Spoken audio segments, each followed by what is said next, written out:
Biblia inasema wawili watatu ama wawili wakipatana juu ya jambo lolote kwa duniani litafanyika. Sawa? Baba, katika jina la Yesu Kristo tumekusanyika hapa, lengo letu likiwa ni moja, kumfanania Kristo katika maeneo yote ya maisha yetu. Tunaamini haya ambayo umekusudia kusema nasi kipindi hiki ni ya kutuvusha na kutumilikisha kile ambacho tumekirithi. Baba, katika jina la Yesu Kristo tunaomba kupitia Roho yako Mtakatifu, fahamu zetu kwa maana ya akili na mioyo yetu iuishwe,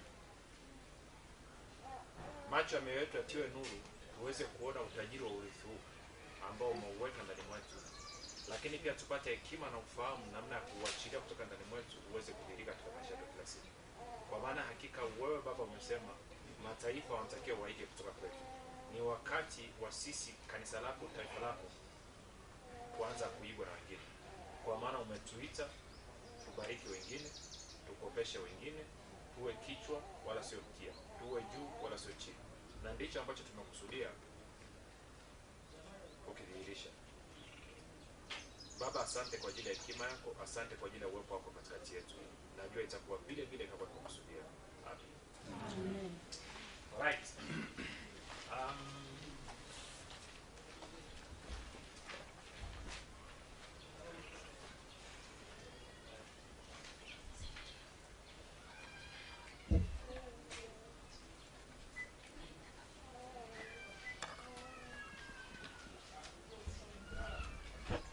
Okay.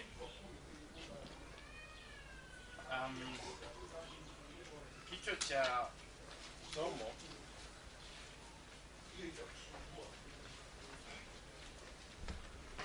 ambaye atajifunza habari ya imani, sio? Katika imani ya kumiliki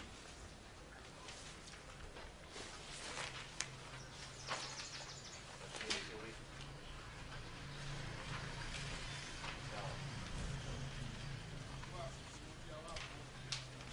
Sawas.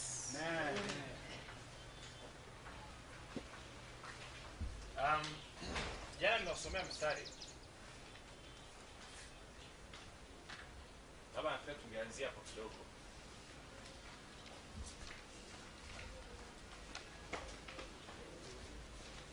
Mwenye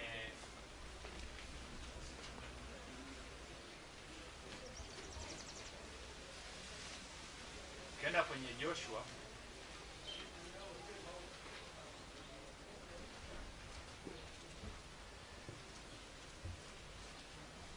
lango la 18.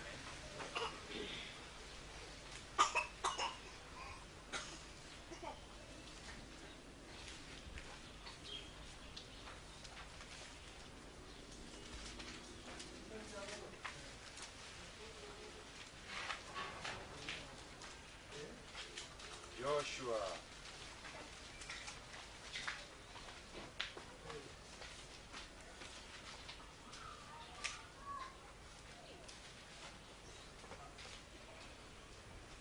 nianze mstari wa kwanza. Mstari tunaolenga ni ule wa 3. Anasema, kisha mkutano mzima wa wana wa Israeli walikutana pamoja hapo Shilo, wakasimamisha hema ya kukutania huko, nayo nchi ilikuwa imeshindwa mbele zao. Nchi ilikuwa fani. Sasa kumbuka, nchi hii ni ile nchi ambayo Mungu aliwaambia wakiwa Misri kwamba nawatoa na wapeleka kwenye nchi yenye asali na maziwa. Kwa hiyo ndo wamefika sasa. Kwa hiyo wamepiga baadhi ya maeneo, watu wamelegea. Sawa?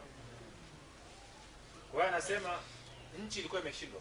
They've subdued, kwa Kiingereza tunazungumza kwamba wameitiisha. Anasema 2, zilisalia katika wana wa Israeli kabila 7 ambazo hazijagawanyiwa bado urithi wao. Kwa hiyo katika makabila 12 yalikuwepo makabila 7 ambayo hayajapata urithi wao bado. Uko sawa? Ni kabila ambao ukiangalia katika watu waliokoka, kuna watu ambao wanaona maisha yao yanaashiria watu wamerithi. Ndio. Haya, ufundishe kitu kimoja. Ukiona mwingine ametajirika, usimuonee hivyo. Usitafute kumkata miguu. Amen. Tunamkataje miguu? Kwa kusema huyo mwizi tu. Huyo Freemason. Usimkate miguu. Kama ni mwizi, si walau basi akuwa na akili ya kuiba. Wao ndani kuiba mchezo. Walau basi alithubutu. Mtumishi na ruhusu wizi, si ruhusu wizi, nataka uelewe kwa hapa. Ukiona mwingine ametajirika, usitafute sababu ya kukosoa. Sasa na wale watumishi anasema ile anafundisha mafundisho ya ustawi tu, utajiri hivi. Mimi sikubaliani naye. Hizi anaponda, alafu baada ya kumwambia mtumishi bwana uhitaji kidogo. Sasa mnaona uko unazungumza nini? Na nitakuonyesha ni kanuni ya Biblia. Mungu anataka akutajirishe mpaka watu wakuonee wivu. Amina. Haleluya. Sawa? Amen. Kwa sasa zilisalia katika wana wa Israeli kabila 7 ambazo hazijagawanyiwa bado urithi wao. Yoshua akawauliza wana wa Israeli. Kumbuka Yoshua ndiye kiongozi. Usisahau hilo. Kwamba Yoshua ndo bosi wao. Usisahau hilo. Sawa? Na anasema haya makabila 7 yalikuwa hayajagawanyiwa. Kwa hiyo hawawezi kujigawanyia. Lazima wafanye nini? Wagawanyiwe. Kwa hiyo kwa maneno mengine walikuwa wanasubiri kufanya nini? Kugawanyiwa. Sawa? Anasema Yoshua akawauliza wana wa Israeli akasema, "Je, hata lini mtakuwa walegevu katika kuingia kwenu na kumiliki hiyo nchi ambayo yeye Bwana Mungu wa baba zenu amewapa?" Kwa hiyo kupewa jambo moja, kumiliki jambo jingine.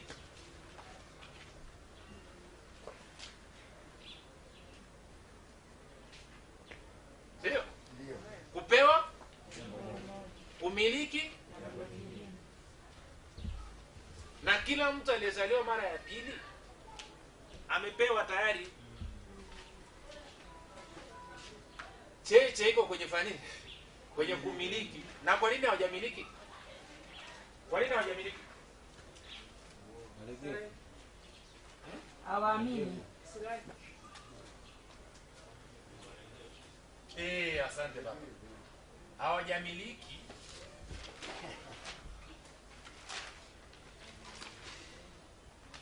kwa kuwa nini?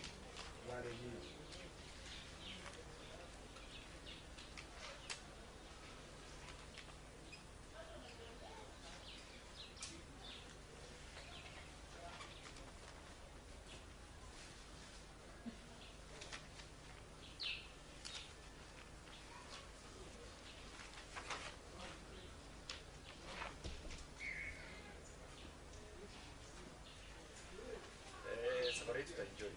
Sana.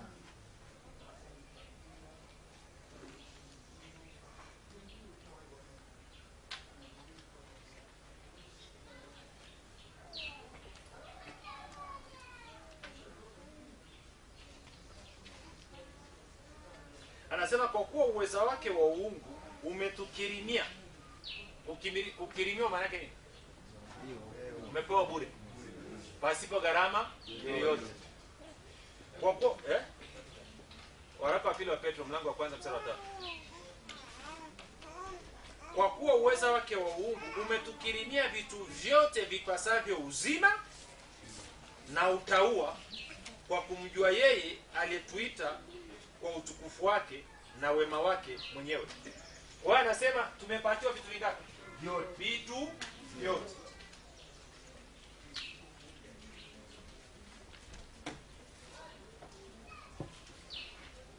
Kwa hiyo kama yale makabila 7 na sisi tumepewa vitu Vyote. Lakini swali ni moja tu. Hata lini?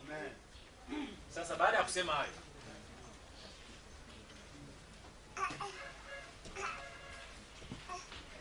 tutaingia tujikumbushe kidogo urithi wetu ni nini ni kitu gani hicho ambacho tumepata. Sawa? Alafu baada ya hapo tutafanya hatua tuangalie tunawezaje kumiliki,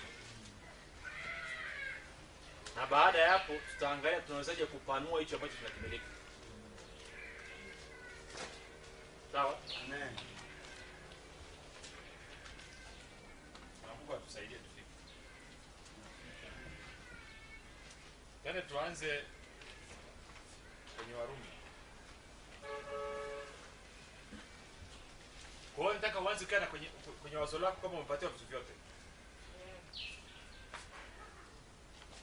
Una ambacho hujapewa. Shida tu ni kwamba hujaamua kumiliki. Warumi mlango wa 4.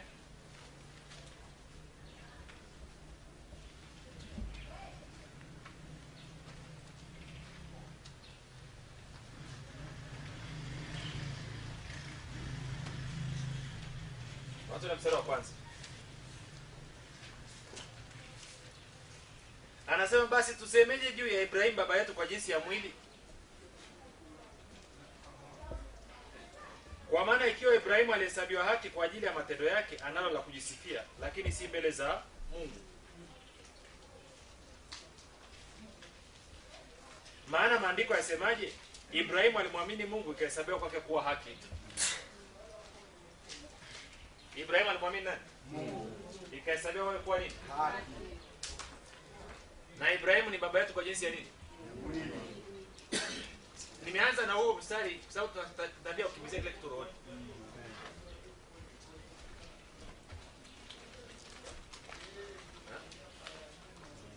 Mstari wa 13.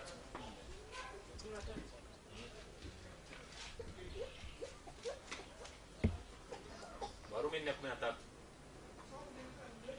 Anasema kwa maana ahadi ile ya kwamba atakuwa mrithi wa ulimwengu alipewa Ibrahimu na uzao wake, si kwa sheria bali kwa haki aliyohesabiwa kwa imani.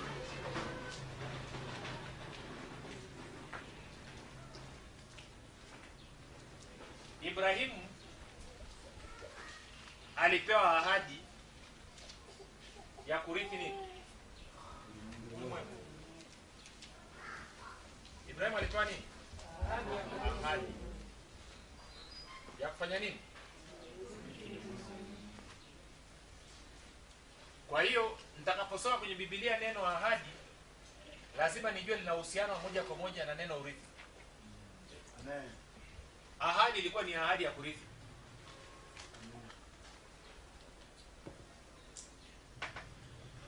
Lupo? Amen. Ahadi ni ya kufanya nini? Kurithi. Ya kurithi. Urithi ni nini? Tunafanyia kazi urithi. Zawadi. Ndio? Sasa Waafrika wengi urithi na wasumbua. Na sasa wengine mzee akiondoka mfuta ameacha tochi na upinde. Vijana wako 7.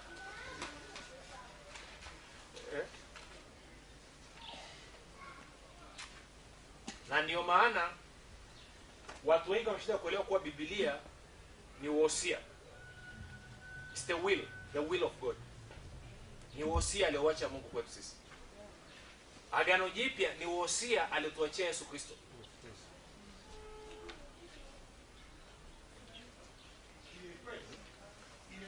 Tunapozungumzia Agano Jipya tunazungumzia nini?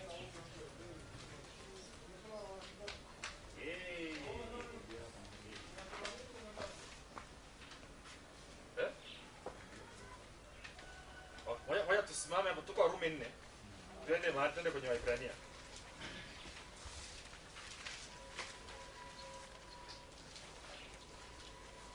Waebrania mlango wa 9.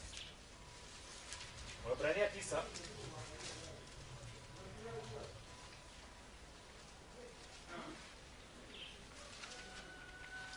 Tuanze mstari wa 14. Waebrania 9:14. Basi si zaidi damu yake Kristo, ambaye kwamba kwa roho wa milele alijitoa nafsi yake kwa Mungu kuwa sadaka isiyo na mawaa itawasafisha dhambi zenu na matendo mafu, mpate kumwabudu Mungu aliye hai. Na kwa sababu hii ni mjumbe wa agano jipya, ili mauti kisha kufanyika kwa kukomboa makosa yaliyokuwa chini ya agano la kwanza, hao walioitwa waipokee ahadi ya urithi wa milele. Kwa hiyo urithi huu ni urithi wa muda gani? Wa milele. Urithi wa muda gani? Wa milele.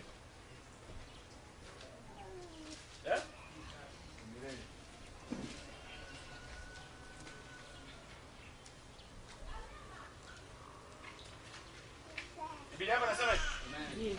Amen.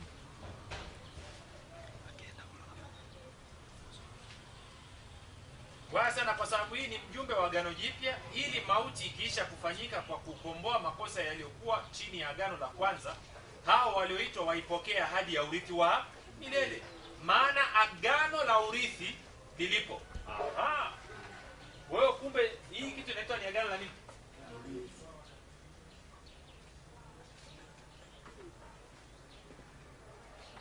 Agano la urithi. Kwa hiyo ukiona neno agano, ukiona neno ahadi, ukiona neno urithi, jua anazungumza kitu hicho hicho. Anasema maana agano la urithi lilipo, lazima iwepo mauti yake aliyelifanya. Kwa maana agano la urithi lina nguvu palipotukia kufa kwa mtu, kwa kuwa halina nguvu kabisa akiwa yuhai yeye aliyelifanya. Sawa? Kwa hiyo anasema Yesu Kristo alitutengenezea agano, na ili sisi tuweze kurithi lile agano ilibidi afe. Maana aliandika wosia, kama hajafa wosia ule hauna kazi. Wosia unaanza kufanya kazi baada ya yule aliandika awe amekufa. Na Yesu alikufa ili sisi tupate huo urithi. Na anasema urithi huu ni urithi wa milele. Sasa sikiliza alivyosema. Hajasema urithi wa uzima wa milele. Amesema urithi wa milele. Kwamba urithi huo ni urithi wa milele. Damu ya Yesu ilipomwagika, ndio sisi tulipopata urithi. Ndio wasege tukipa tunasiaga raya. Damu ya Yesu usafisha kabisa.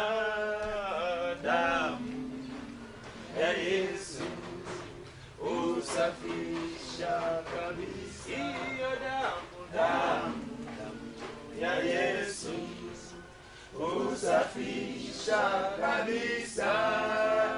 Damu ya Yesu usafisha kabisa. Wote tukiimba wengine wanaona matatizo, wengine si tukiimba tunaona mabling bling. Hallelujah. Amen. Unajua mzazi akifa, kama alikuwa tajiri na ameacha vitu vingi, kilio akiwa kikubwa Sana. sasa afe, alafu alikuwa anaacha kuacha hiyo hiyo.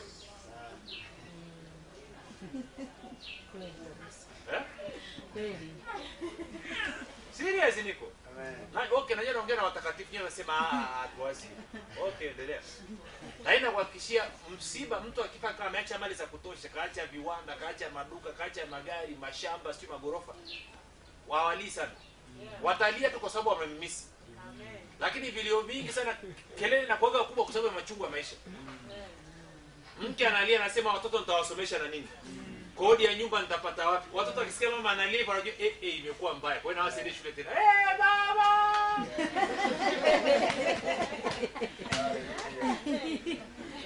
Serious? Amen.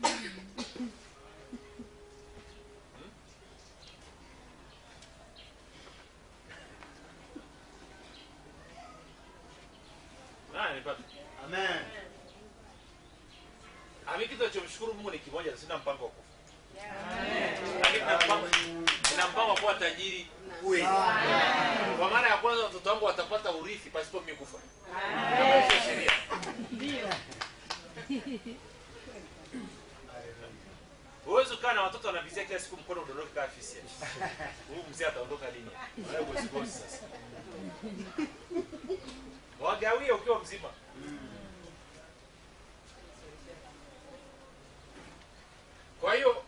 neno urithi, ukiona neno agano, ukiona neno ahadi, anazungumza kitu hicho hicho. Na anasema agano hili ama urithi huu ni wa milele. Sasa nikuulize swali ndugu. Una faida gani wewe kupata urithi? Huo urithi unaopatia wapi, mbinguni ama hapa duniani? Hapa. Una faida gani wewe kupata urithi wa milele alafu unaondoka? Uko sawa? Uko sawa? Amen. Unasema siamini. Mwambie tu Bwana, naamini, nisaidie katika kutokuamini kwangu. Amen. Nilikuwa nawafundisha wapendwa pale Arusha, nikamwambia nitasema mambo mengine yanaweza kawa magumu kwenu, lakini usipige teke. Amen. Kama ulielewi, hifadhi moyoni tu kama Yakobo alivyofanya. Amen. Yes. Hifadhi moyoni kama Mariamu alivyofanya. Amen. Hakuelewa sana lakini akahifadhi. Huko mbele. Amen. Unaenda sawa? Amen. Kwa hiyo anasema Bwana Yesu amekufa akaacha ile agano la urithi. Kwa hiyo mnaanza kuelewa kwamba tunazungumzia urithi. Kwa hiyo kitabu cha Agano Jipya ilikuwa ni wosia wako na kuelezea umepata nini. Hallelujah. Sawa? Amina. Sasa mimi sijui kusoma unasomaje. Mwingine akaja akatufundisha kuhusu Biblia zamani 2009. Akasema Bible manake ni basic, akasema information before leaving earth. Alafu watu wakashangilia kuliko kwamba ni maelezo ya nini ya msingi kabla hujaondoka hapa duniani. Watu wakamonaga genius kweli.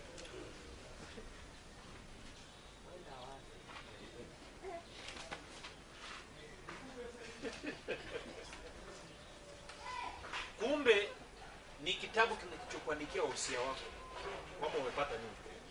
Uko sawa? Amen. Amina. Hallelujah. Praise the Lord. Sasa turudi kwenye Warumi. Tutaelewana sasa.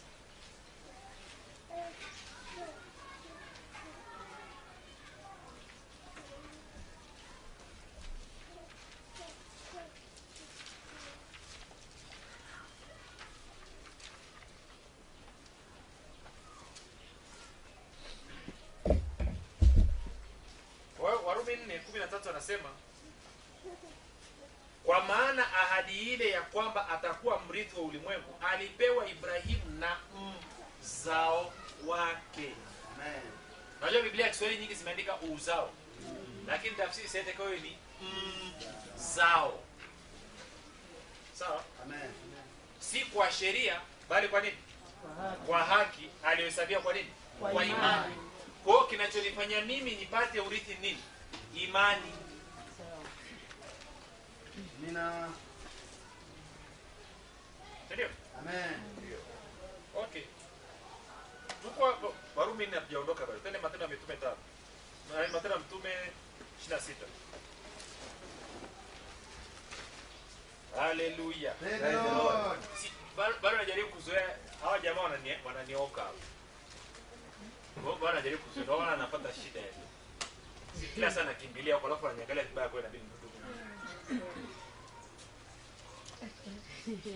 Matendo ya Mitume 26 ukianza na mstari wa 12, Paulo anakwenda Dameski kukamata watakatifu, kuwapiga na kadhalika. Sasa kwa sababu ya muda nataka tuokoe, nianze na mstari wa 16. Hapa nianze na 15. Anasema, nami nikasema wewe unani Bwana? Bwana akaniambia mimi ni Yesu ambaye wewe unaniudhi.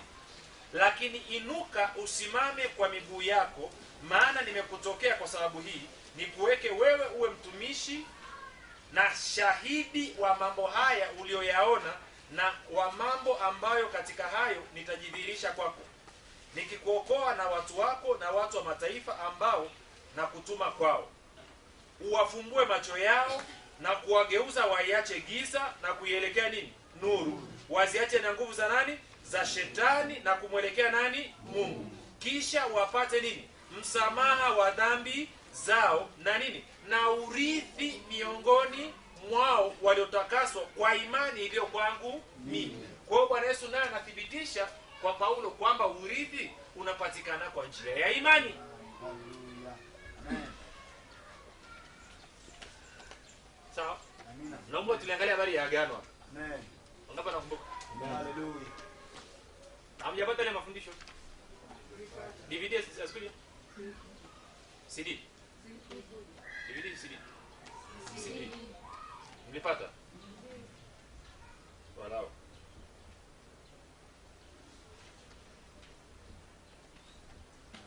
Tuko sawa? Amen. Kwa anasema imani ndio inanipa urithi. Anasema wapate urithi kwa imani iliyo kwangu mimi. Tunafahamu kwa sababu umemwamini Yesu. Yesu ndo amekuleta kwenye nini? Kwenye urithi. Amen. Sio? Amina. Nakumbuka wakati Yakobo na Yusufu. Unapata kumbuka sasa. Amina. Amen. Akamwambia Yusufu, Ephraim na Manase kuanzia leo hii ni watoto wangu kama alivyo Ruben na Simeon. Amen. Jina langu litatajwa juu yao. Amen. Lakini wadogo zao watapata urithi wao kupitia jina la hao kaka zao. Amen. Kwa hiyo na Yesu naye akaenda akapata urithi huko kwa Ibrahimu. Amen. Alafu na sisi tukapata urithi wetu kupitia kwa Yesu. Amen. Hallelujah. Amen. Hallelujah. Ndio maana swala la ubatizo Amen. Yona na furaha.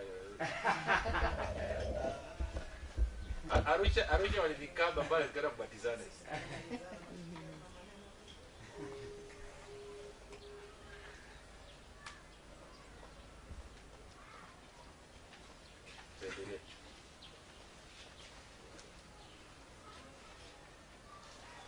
Sawa?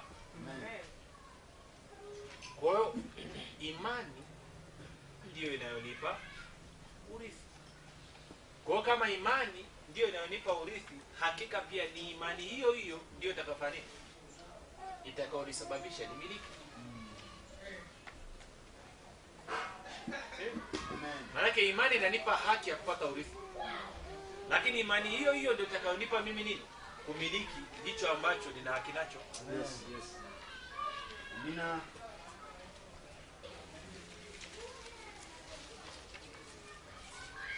Kwa maana ahadi ile ya kwamba atakuwa mrithi wa ulimwengu alipewa Ibrahimu na mzao wake, si kwa sheria bali kwa nini? Kwa haki aliyohesabiwa kwa imani. Maana ikiwa wale wa sheria ndio warithi, imani imekuwa bure na ahadi imefanya nini? Imebatilika.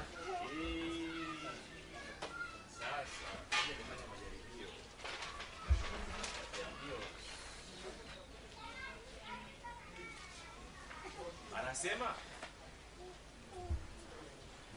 urithi Amen. ukiwa ni kwa nini? Ni kwa sheria ama matendo ya nini? Ya sheria. Si ndio? Ama ikiwa ni kwa nguvu binafsi.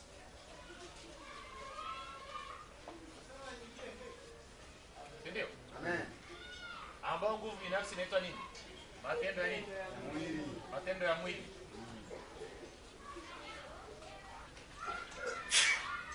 Ndio? Ambayo inaitwa nini? Sheria. Ama tunaita nini? Torati. Ama nini? Amri 10.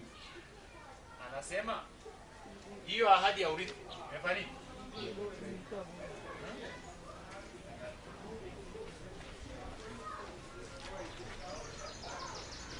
Ahadi ya urithi inafanyaje?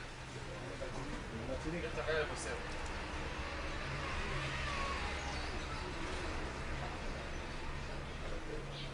Anasema ahadi ya urithi inafanya nini? Inabatilika. Ndio. Ahadi ya urithi inafanya nini? Inabatilika. Kwa nini inabatilika? Kwa sababu imani imekuwa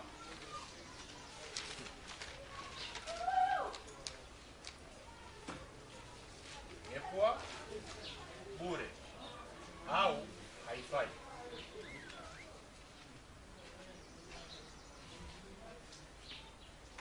Tuko sawa? Amen. Ha? Amina.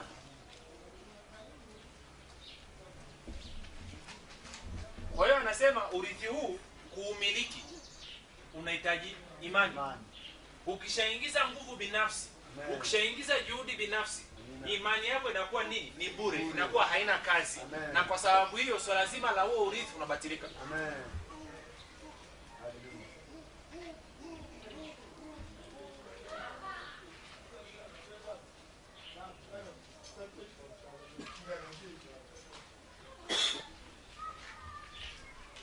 Sijui kama mmesikia. Amen.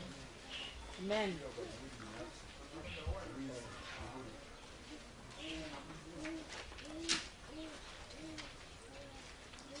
Tukajifunza agano tukiwa hapa. Amen. Tukaona kwenye agano unavyoingia ni kwamba yule mwenye nguvu anaingia na yule dhaifu. Amen. Ndio? Amina. Alafu mwenye nguvu anawajibika kumtunza huyu aliye dhaifu. Amina. Anasema kuanzia leo hii mamlaka yangu ni mamlaka yako. Amen. Nguvu zangu ni nguvu zako. Amina. Hatimaye kwenye Waefeso 6:10 akasema hatimaye ndugu zangu, Amen. kuweni nini? Hodari katika Bwana na katika nini? Uwezo wa nguvu zake. Okay, nikuulize swali. Lini Mungu alishawahi kuambia utoe Amen. sawa sawa na nguvu zako? Hamna. Hamna kabisa. Haipo kabisa. Haipo. Lini? Lakini nakuaje? Kwa mfano, mkishafika kwenye eneo la hela, unataka kununua kitu, unataka kununua nyumba, unataka kununua gari, unataka kuchangia kanisani, unataka kuchangia kwenye chochote, ghafla unaacha kuangalia uweza wake yeye na CV ya jina lake yeye, unaanza kujiangalia wewe. Na ukishaanza kujiangalia wewe, imani yako inakuwa bure, inakuwa haina kazi. Na kwa sababu ile ahadi inakuwa imebatilika. Alafu unabaki unalia. Amen. Hallelujah.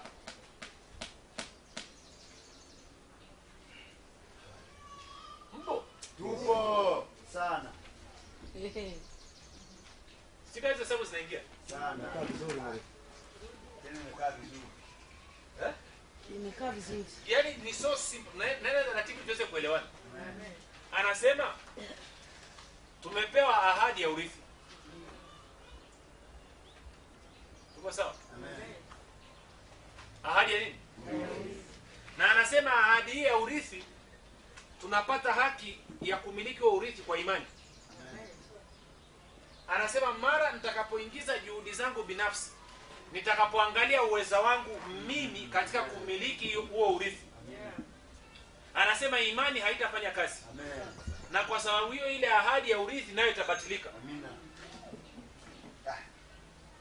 Na ndio maana kwenye Waefeso 6:10 anasema hatimaye ndugu zangu, kuweni hodari katika Bwana na katika uweza wa nguvu zake. Kwa maneno mengine anasema jaribu kuangalia changamoto zote za maisha yako kupitia mamlaka ya Mungu na uweza wa Mungu.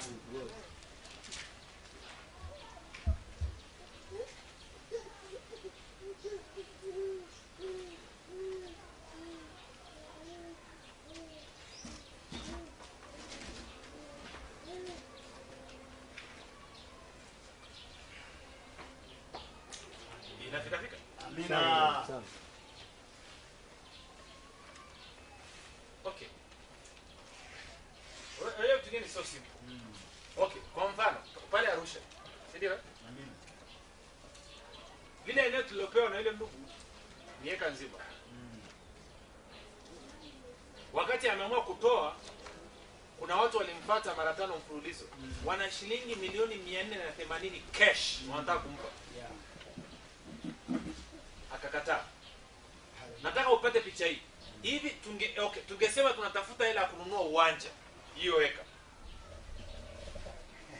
Kwa nguvu zetu inabidi mwanze kuchangishana.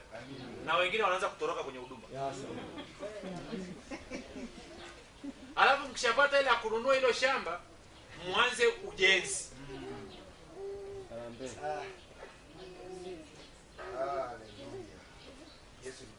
Ndio ile tunaanza nasema okay, tunapisha mchango leo tunataka tukusanye milioni 10. Okay, anza. Kama huna hela andika karatasi. Sema sema wewe Isaac 20,000 gani? Hebu andika 200,000 hapo cha utani. Najua na makanisa yote yanapofanya. Ndipo walipofundishwa huko kwenye vyuo vyao.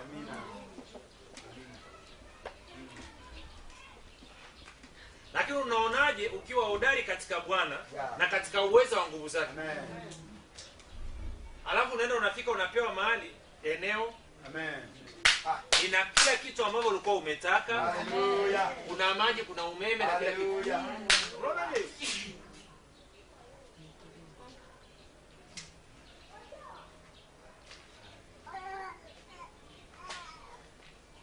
Najaribu kufafanua nachokizungumza. Amen.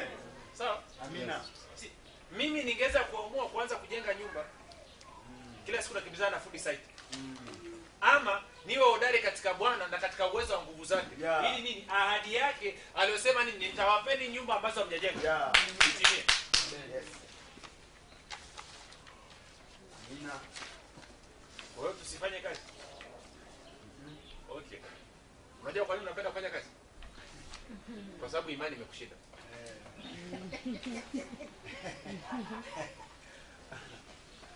Haleluya. Maana kama imani yako inafanya kazi, utakuwa na hela za kugawa na kuhudumia wengine. Utakuwa busy tu.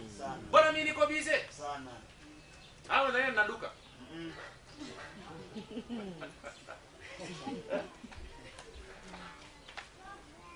Nilianza sina nikaamini kwenye ahadi kwamba nimepata urithi, nikaaminia hapo leo hii. Bwana niko busy. Amen. In fact nimeanza kuwa busy kuliko ninavyoweza kwenda.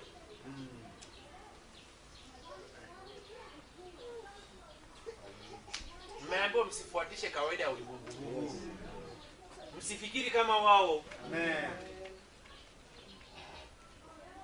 Kwa tunaenda sawa sawa? Amen. Anasema ahadi ya urithi inabatilika panapotokea nini? Unapoingiza nguvu zako binafsi. Amen. Hallelujah. Bidii na juhudi ni muhimu uwe nayo. Lakini wakati unafanya bidii na hiyo juhudi, akili yako na moyo wako huo umeelekea katika Bwana na katika uwezo wa nguvu zake. Yes. Hallelujah. Ukiona tunazungumzia swala la hela kitu gani hapo ukasinyia ndani, wewe ni feki.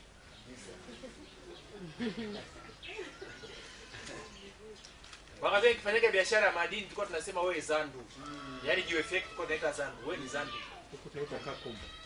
Maana maisha ya Ukristo umeitwa ukaingia kwenye agano. Kila kitu baada ya wewe kuingia kwenye agano unaangalia nini? Mamlaka ya kwake, uweza wa kwake, na ahadi za nani? Za kwake yeye. Kazi yako ni kuwa hodari kuhakikisha kwamba hakuna mtu anayekutoa wewe kumtegemea yeye. Wanaotegemea haki yao wenyewe na sio haki yao. Wameachwa wamepauka. Bila hivyo Lakini na wale waliokubali haki na kupatikana kwa imani kwa maana njia ya neema wamenuna wamejaa wasiwasi. sasa fanya tathmini. Mambo mangapi umetaka kufanya ukaangalia uwezo wako? Na ukakwamia. Yaani ulipoangalia uwezo wako tu kaachia hapo. Sasa sio tabu. Unakiweka kiporo.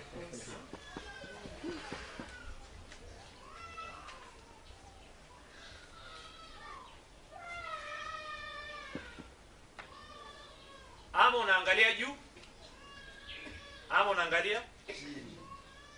uwezo. Kaangalia juu na chini kwa wakati mmoja. Haiwezekani. Uwezo kaangalia uwezo wa Mungu na wakati kaangalia uwezo wako. Hamna hiyo kitu. Haiwezekani kabisa. Okay, kama kuna anayeweza hapa naomba jicho moja liangalie juu, lingine liangalie chini. Hebu jaribu. Haiwezekani. Jaribu tu, unaweza ukaweza. Sio wengine naona wameshia kurembua na wajaribu alafu.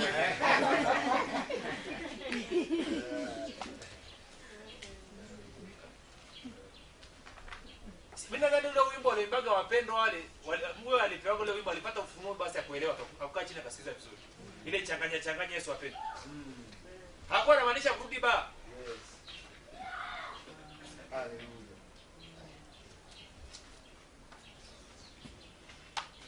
Sasa tunaanza kupiga hatua. Siku yoyote utakapochukua ahadi yote kwenye Biblia. Okay. Kwani imani ni nini?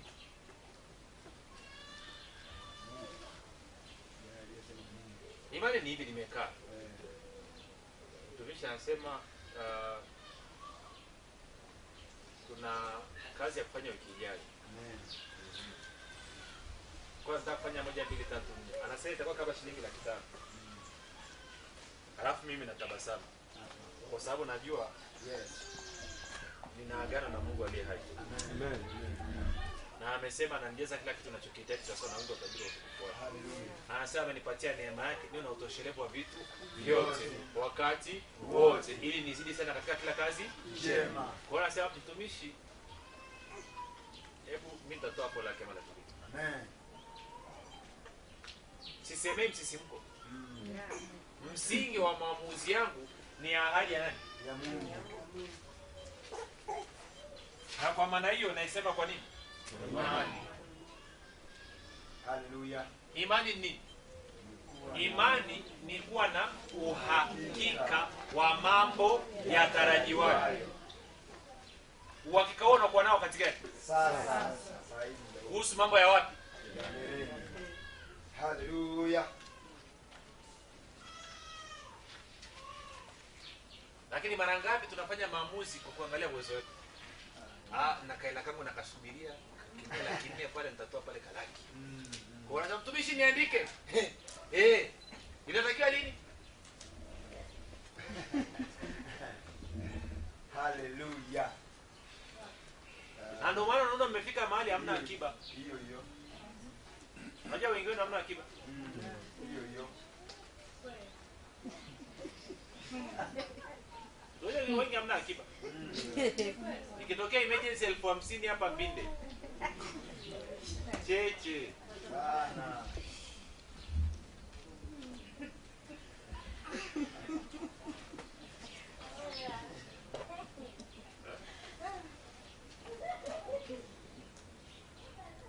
Na basi mtumishi ngeta lakini mambo gani bwana anakuambia naenda sasa hivi bwana.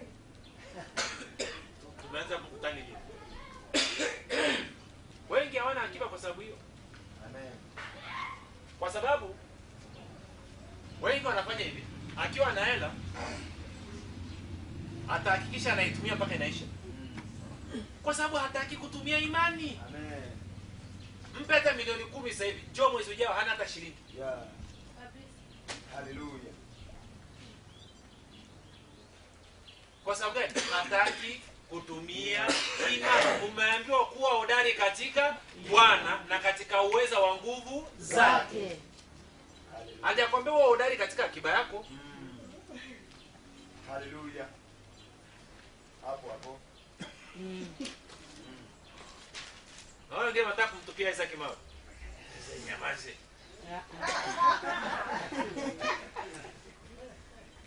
Sema kweli. Kwa sababu sikiliza.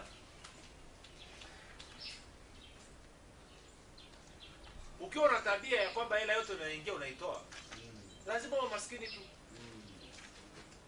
Okay, nitakusaidia. Utakuwa tajiri rohoni lakini maskini mwilini. Na unajua utajiri unaohitaji mwilini zaidi kuliko rohoni. Yes. Vitu vizuri viko wapi? Mwilini, sio wapi? Kwani usiku ukilalaga ukiota umevaa suti ukiamka asubuhi watu wanaona? Hamna. Unaota usiku unaendesha gari ukiamka asubuhi unakata kwa mguu.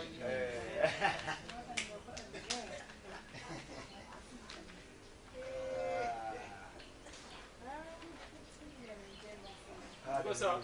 Amen. Lakini ukishajifunza kuishi kwa imani kwamba ahadi ya urithi ni kwa imani, kwamba unalo agano la urithi, ni agano hili. Haliwezi kuvunjika. Tunataka kuona pale sasa ni agano la urithi. Na agano hili la urithi ni la milele. Amen.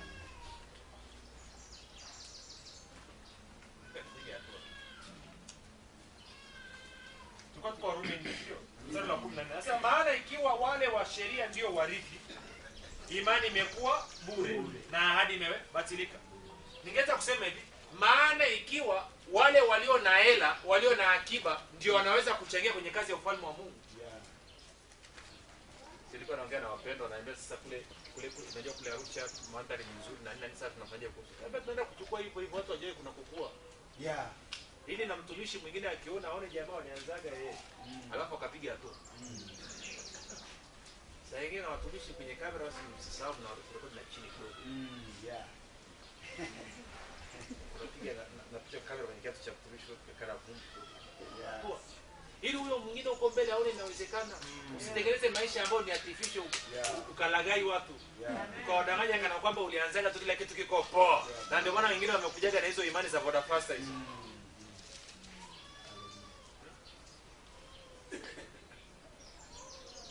Kupendeza na kupendeza. Hata kama uko Anielewa. Anielewa. Si kwenye nguo unaweza ukaipata kwa ama kwa kutungua. Bali uko Zipo. Sasa mbona mnamdikausha kande singine? Unaangalia kushoto na kulia hawakuoni. Katu kaibuka lao siko jerambo pa.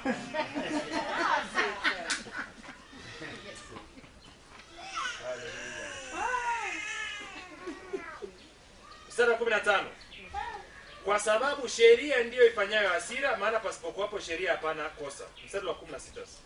Kwa hiyo ilitoka katika imani iwe kwa njia nini? Ya neema, ili kwamba ile nini? Ahadi iwe imara kwa wazao wote, si kwa wale wa Torati tu, ila na kwa wale wa imani ya Ibrahimu aliye baba yetu sisi sote. Kwa anasema ahadi ya urithi.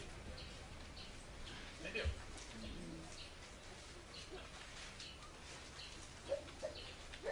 Napatikana kwa nini? Kwa imani.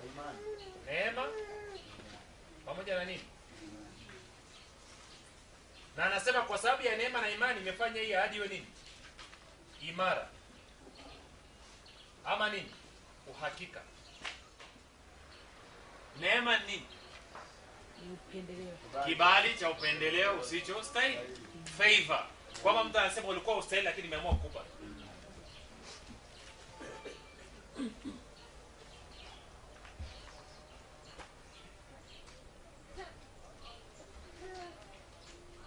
Watu tulikuwa mmechoka fahamu na mawazo sana. Bwana, hii somo nzuri sana. Ndio mapozi na mai.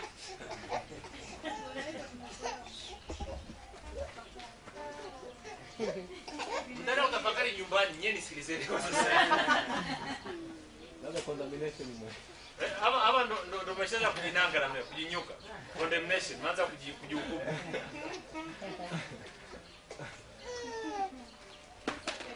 Hii neema na imani maana yake ni ujasiri. Nishawapanga mfano tunakwambia habari ya mdogo wangu.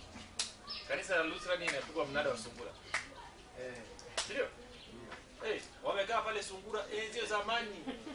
Sio juzi. Sungura inapigwa bei pale. Anakuwa sungura watatu. Kaza tamkwa bei 1000 mara ya kwanza, 2000 mara ya kwanza, 3000 mara ya kwanza. Dogo amekaa. Kwa hiyo babangu amesimama, dogo amesimama hapa hivi. Nada umeenda mimi ndio shilingi 4,500. Dogo akaona gozi. Atufiki. Dogo akasema 20,000. Ndio. Kabla alikuwa kwanza atafute imetokea wapi. Kuja angalia kwa dogo ameweka mkono hivi. 20,000. Jamaa akasema 20,000 mara ya kwanza. Watu wote mikono chini. Sungura miaka 80 jamani. Sungura watatu kwa 20,000 bila nyingi. Mzee ameshindwa kusema staki.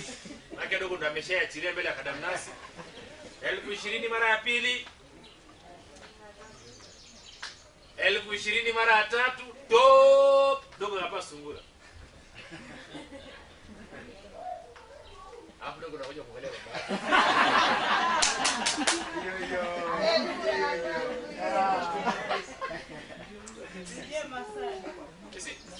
Dogo wakati anapiga kusema 20,000 hakuwa anaangalia uwezo wake, maana alikuwa anata shilingi. Alikuwa anaangalia baba yuko hapa nyuma. Hiyo ndio inaitwa nini? Neema. Na alichokifanya yeye kutamka 20,000 inaitwa nini? Imani. Kwamba alikuwa na imani kwenye nini? Kwenye kibali cha upendeleo. Kwamba kwa kuwa baba naye nimeamua kuwa hodari katika baba na katika uwezo wa mfuko wake. Haleluya. Una habari tuliondoka na sungura wale? Kabisa yani kwa kujidai tena. Sasa Edha mzee aliumia kuhusu ile 20,000 ya kuumia. Anajua yeye. Ilibidi alipe.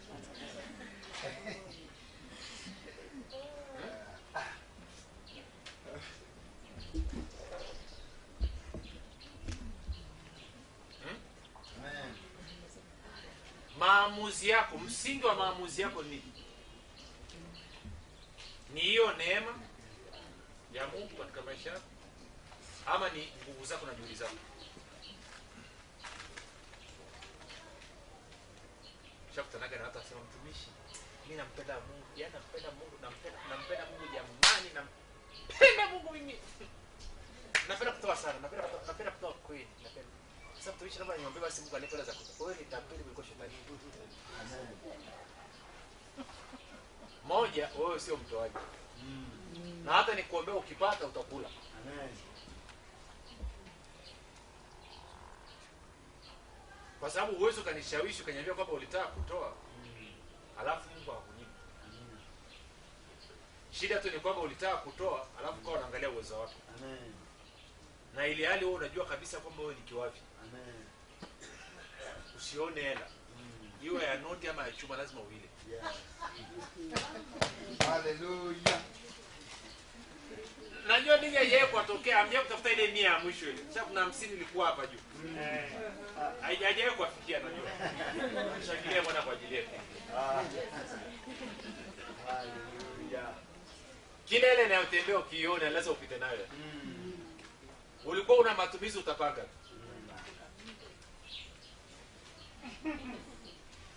Ile nikumbushaga babangu alipokuwa. Asishike hela. Atatoka tu. Yaani umeenda umemsalimia pale, umefika za siku nyingi, kama mnakaa mpiga story. Pole mnapiga story kwa. Sasa mkabidhi hiyo hela. Ataingia chumbani. Akitoka kwenye gari. Supermarket. Lazima akanunue tu, hata kama mikate ipo. Lazima tuende akanunue mkate yani. Yeah. Na ndo wapendwa wengi walivyo. Sasa anasema ahadi inakuwa imara, inakuwa ni ya uhakika unapochanganya nini? Neema na nini? Na imani. Kumbuka neema ni wajibu wa Mungu. Imani ni wajibu wako wewe. Imani ni kuwa na uhakika kwamba Mungu atatekeleza kile ambacho amesema kutekeleza. In fact ni kusema kwamba Mungu amekwisha kutekeleza kile ambacho mimi nakitaka. Yes.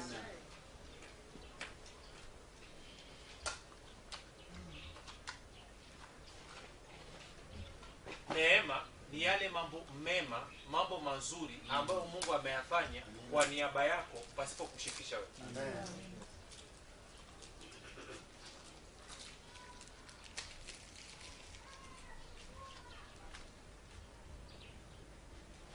Tukiwa kule Arusha akasema nenda popote, nimeshakuandalia watu. Sisi tunataka kufanya fanya.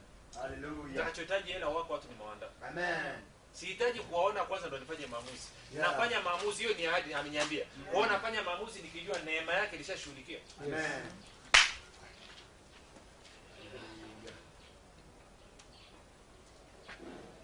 Nakumbuka zamani kidogo akajaga Mkenya mmoja Arusha.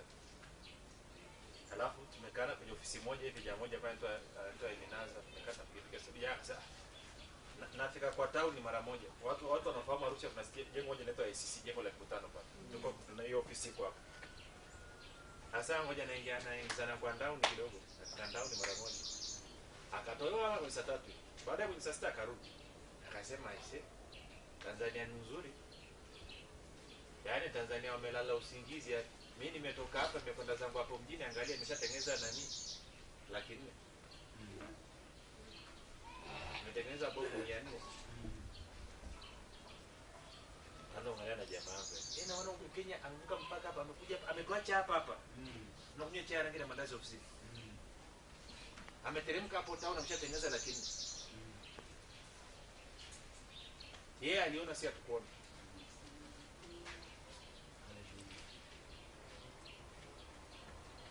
Wao wale jamaa watazarau. Umelala sasa. Amka wewe usinziae.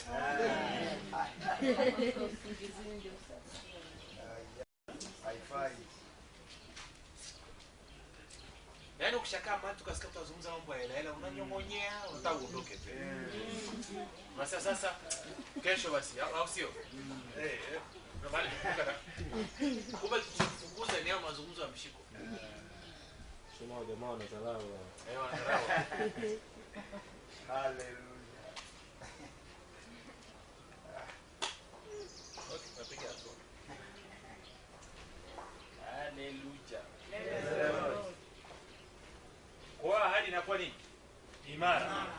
mchanganyiko wa nini? Wa neema na nini? Neema ni nini? Ni mambo mema yote ambayo Mungu amefanya kwa niaba yako pasipo fanya kushirikisha. Ngoja nikupe mfano wa kidogo hapa. Zaburi 105.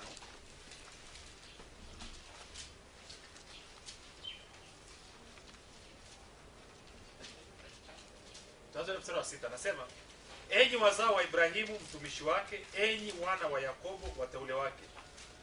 Yeye Bwana ndiye Mungu wetu, duniani mote mna hukumu zake. Analikumbuka agano lake milele, neno lile aliloliamuru vizazi elfu. Agano alilofanya na Ibrahimu na uwapo wake kwa Isaka. Sawa? Aliomthibitishia Yakobo liwe amri na Israeli liwe agano la milele. Sawa? Amen. Akisema nitakupa wewe nchi ya Kanaani iwe urithi wenu mliopimiwa. Amen. Sawa? Amen. Turuke tena mstari ule wa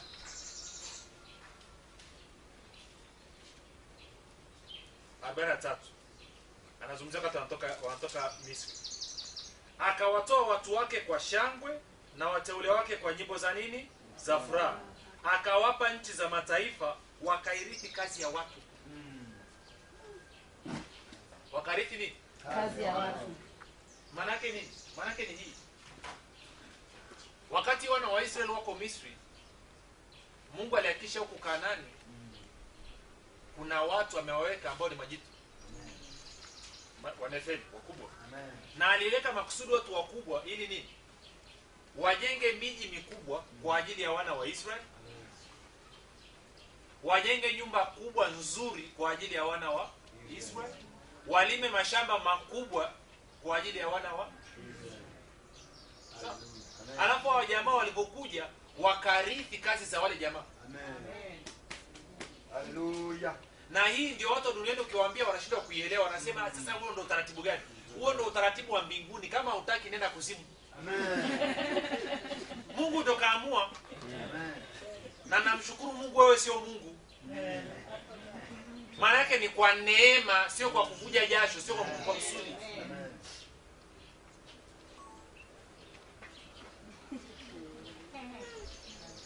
Hallelujah. Sisi kifikaga hapo ndo tutakumbuka na nyimbo za duniani kidogo.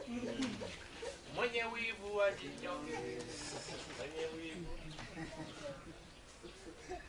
Sasa kwa kuwa mwanadamu moyo wake umejaa kiburi, moyo wake umejaa makidai, kwa kuwa moyo wake umejaa majivuno, hataki kuamini, anasema ni hivi hivi tu. Okay, wewe endelea na hivi hivi tu. Kapige kazi, alafu inakuja kwangu. In fact alianzia kachuma ulete ni Mungu mwenyewe. Amina. Yeye ndo anaanzia kachuma ulete.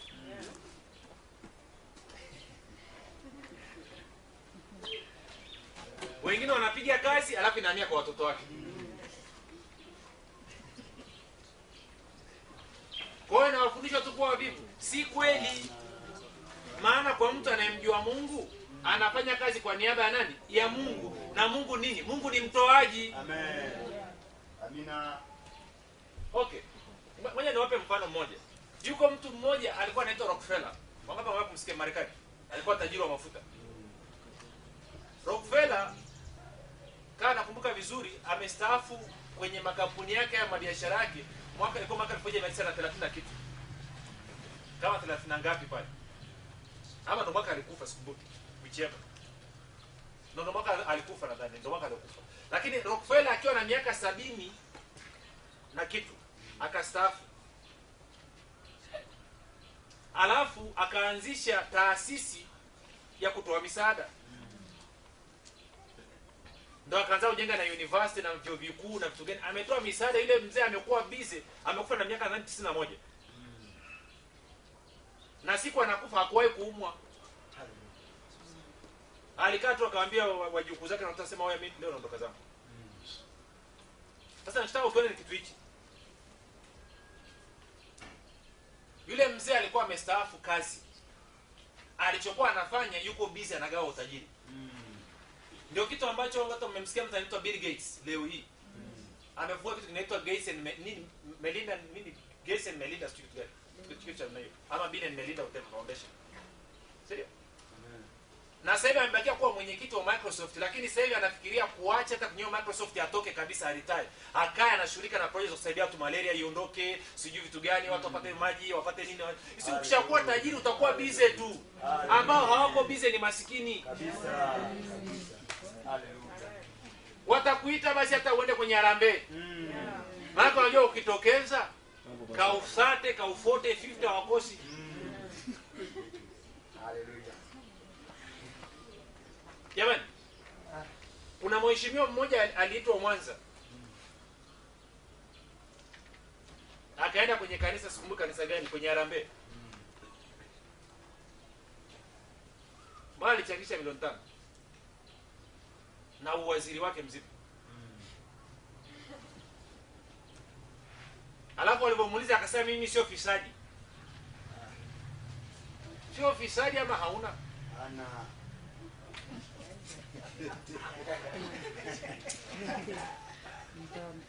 Sije kama nielewa. Kuna mwingine akienda mahali kwa sababu anaijua hela, hata kama ana hela, mtapata hela nyingi. Hapo unajua kitu. Akisema anaijua ni kama sumaku ya hela. Kwa hiyo automatically watu wanajikuta wanatoa. Na kuna mwingine anaenda mahali kuchangisha, alafu ndani mwenyewe ni maskini kuliko mbwa koko. Hawezi kuwachangishia hela yote ya maana. Si mtizamo wako wa ndani unajalisha sana.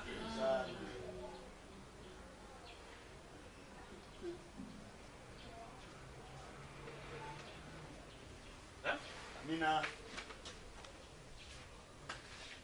Kwa hiyo Mungu amewapa taabu, amewapa kazi. Waovu wakusanye. Wewe upate. Lakini namna pekee unaweza kuipata ni kwa nini? Kwa imani na kwa nini? Na kwa neema. Neema ni kibali cha upendeleo usiostahili. Kwa hiyo unapewa mali ambayo ulikuwa ustahili. Sasa swali ni moja tu. Je, unao ujasiri wa kupokea kitu ama unaona aibu za kishenzi sasa mimi sistahili ambayo ni kiburi cha uzima? Amen. Mimi kitu ambacho sijafanyia kazi mimi siwezi kupokea. Okay. Haleluya. My friend, mimi ukinipa na kuuliza. Ukinipa ile nikuza na kuuliza vipi amna napika huko kwako.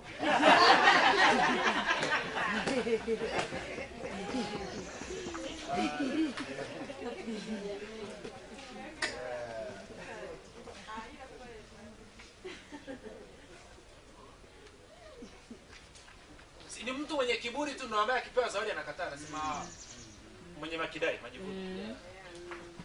Kabisa. Lakini kwa mtu aliye mnyenyekevu akipewa anashukuru. Anasema umeniheshimu kiasi hichi. Nashukuru. Asante. Asante. Yeye akidai. Kaambia sawa mwalimu nashukuru. Nitakurudishia tu hiyo shilingi yako. Yeye ni makidai. Naambia nimepewa kabisa, sema sawa, lakini mimi usipige tu vya wapi. Hii nimekuja tu sababu na shida lakini nitakurudishia. Siku nyingine sikupi. Akajirekebisha. Sawa sawa? Kwa hiyo anasema hawa wakarithi kazi za watu, mikono ya watu wengine. Wao wengine walipiga kazi, wao wakapata. Amen.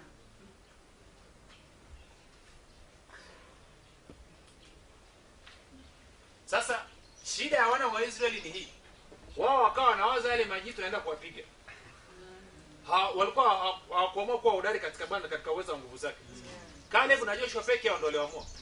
Kwa hawa wanachowaza wasema yale majitu yanatupiga. Caleb na Joshua wanasema hawa tunawatwanga, ule uvuli uliokuwa juu yao, ulinzi uliokuwa juu yao umeondoka. Ile nguvu iliyowafanikisha wakastawi imeondoka. Maana walikuwa wanajua kwamba hawa jamaa walistawi, walifanikiwa kwa ajili yetu sisi. Kwa hiyo wakati kwenda kuchukua chakula tumefika. Amen. Haleluya. Haleluya. Amen. Na hiyo inaitwa nini? Neema. Wakingine nasema sisi tunashirikiana kama wadilizi. Hata na Nehemia.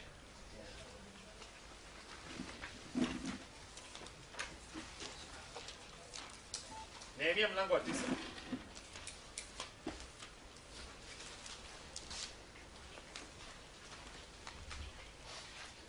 Tuanze mstari wa 20.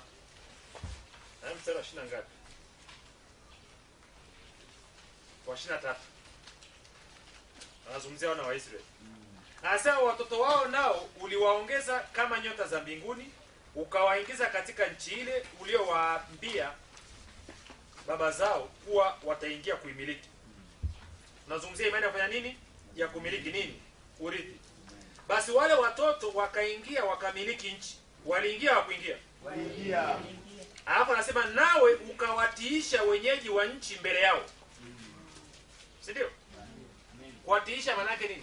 Aende Mungu amefanya mazingira ambayo watu wamelegea, wale wenyeji wamelegea. Hata kupambana kubishana wa western. Sawa? Anasema ndio Wakanaani ukawatia mkononi mwao pamoja na wafalme wao na watu wa nchi, wawatende kama wapendavyo. Sawa? Wakaitwaa miji yenye boma na nchi yenye neema, wakazitamalaki nyumba zilizojaa vitu vyema, birika zilizochimbwa, mizabibu na mizeituni na miti mingi yenye matunda. Kwa hiyo kupata mashamba ambayo hayana matunda. Kwa wengine Mungu ameingia kuwamilikisha wakati wa mavuno. Amen. Amini ukilipa mchungu ambao una matunda unasaidia nini? Mparachichi ambao hauna kitu. Sawa? Amen. Na miti mingi yenye matunda, hivyo wakala, wakashiba, wakanenepa, wakajifurahisha katika wema wako mwingi. Haleluya. Hiyo hiyo. Hebu angalia mioyo yenu ilipopigwa na butwa. Sawa, mjezea kusikia kitu.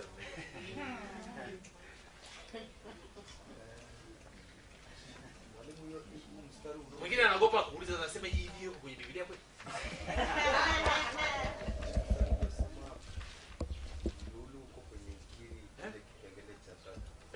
Nilipoonaga huyu nikatia kwenye ukiri.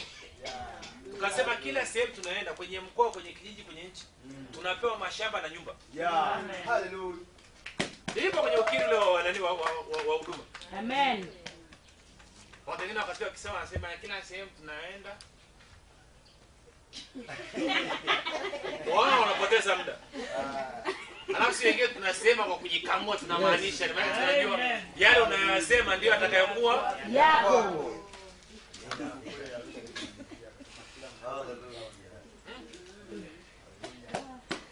Ningekuwa mimi nini? Nasema okay, baba, umesikia? Mzee Samuel ametuambia mwezi wa 3 mwisho hapa. Sasa ile eneo letu liliandaa liko wapi? Yeah. So smart yani. Sawa sawa. Ndio maana neema. Haleluya. Sawa.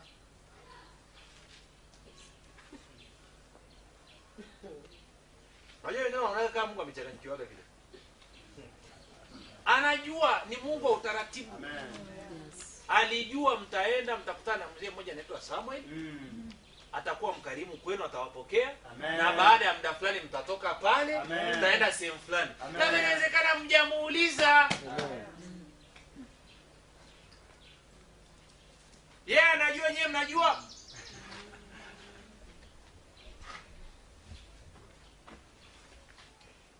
Juzi akatuchapa unabii, akawatolea watu mpya kabisa.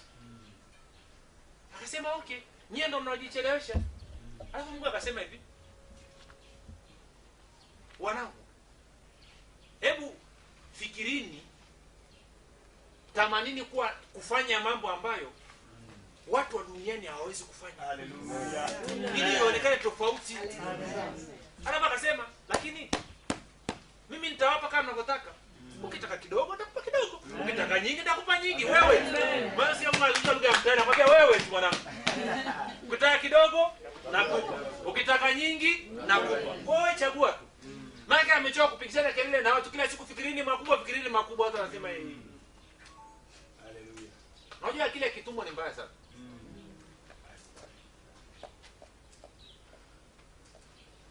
Tuangalie mfano mwingine mmoja alafu tutaenda pale ambapo nataka tuwe. Mpo? Mungu kabisa.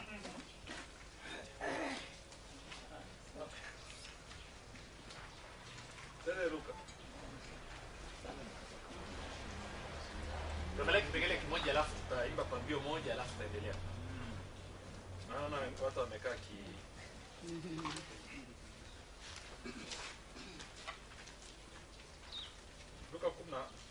35 mstari wa 11. Sasa wakati tunaelekea pale, nilishawafundisha tena. Amen. Imani inafanyaje kazi? Kwa kuamini na kusema. Kwa kuamini Na kusema. kwa kusema. Sinaenda mbele na nyuma ili tufike tu mahali tuelewane.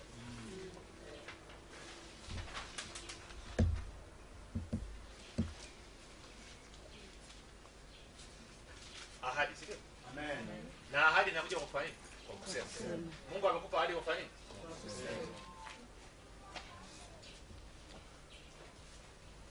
Akasema mtu mmoja alikuwa na wana wawili. Yule mdogo akamwambia babaye, "Baba, nipe sehemu ya mali inayoniangukia."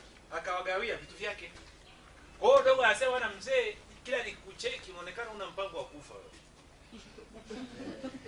Kwa hiyo nikisema nasubiria urithi hapa, baada ya wewe kufa hapa itakula kwako. Sasa tugawane kabisa.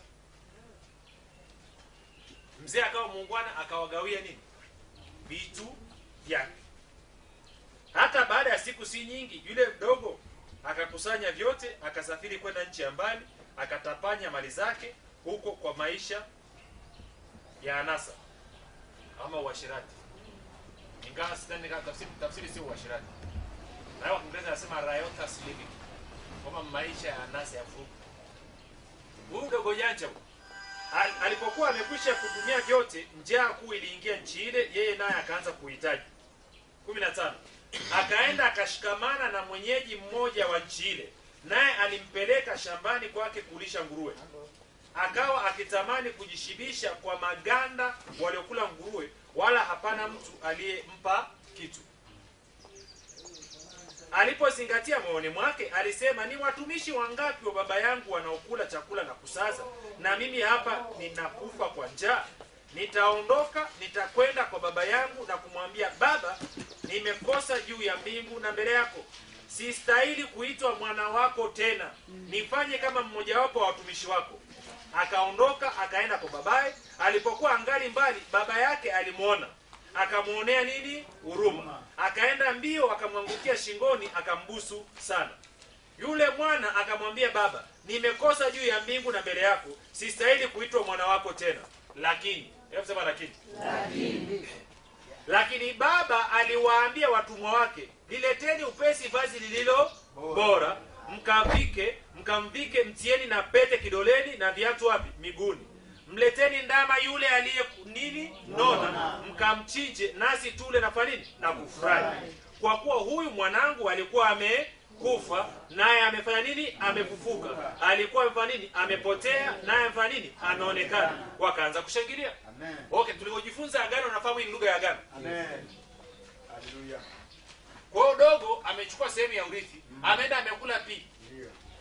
Alafu amerudi ana mkakati. Dogo janja anasema, "Hebu nifanye nayo kibarua." Baba yake wala hakumsikiliza. Amen. Dogo amerudi kwa baba yake, anataka aanze kupewa chakula kwa ration. Mgao. Baba hakusikiliza hiyo. Anasema, "Ni hivi nyie. Valisha joho, valisha pete, valisha viatu, chinja ndama aliyenona. Tunashangilia hapo. Mwanangu alikuwa amekufa, amepatikana." Hallelujah. Maana yake nini? Kumbuka kilichomrudisha dogo kutoka kwenye nini? Kwenye uhaba, njaa ilivyoingia. Ndicho kilichomrudisha kwa baba yake. Ni njaa ndio ilimrudisha. Sio? Amen. Akasema ndarudi kwenye hoteli. Mungu anasemaje? Si wao unavokaa kwenye njaa, kwenye upungufu, kwenye maisha ya kutokuwa na utoshelevu, kila siku umepungukiwa, mbele ya macho ya Mungu anakuona wewe umekufa. Ni kifo kiagano. Mwalimu, rudia tena.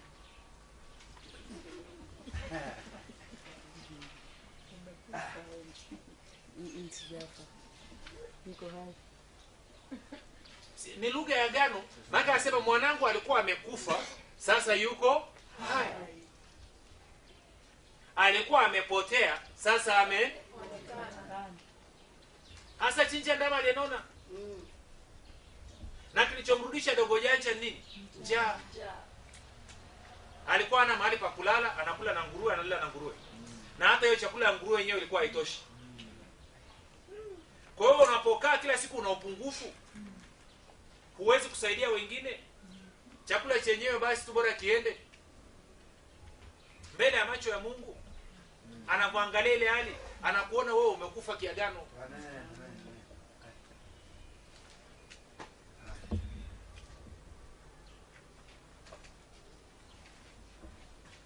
Mguse mwenzio ambaye wewe uko hai.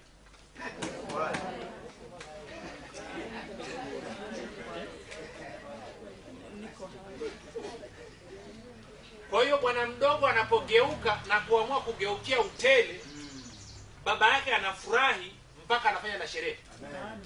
Haleluya. Amina. Yaani siku utakapogeuza moyo wako na wewe uanze kukumbatia utajiri utele, siku hiyo wanapiga pati mbinguni. Amen. Amina. Yaani ndio siku hiyo Mungu anaanza kujimbia pambio mwenyewe. Hakuna Mungu kama mimi. Hakuna Mungu kama mimi wa upendo yeye. Hakuna Mungu kama mimi. Si anaanza kushangilia. Amen. Sasa hivi ukipita mtaani anapata hata kigumizi kusema wewe ni wa kwake.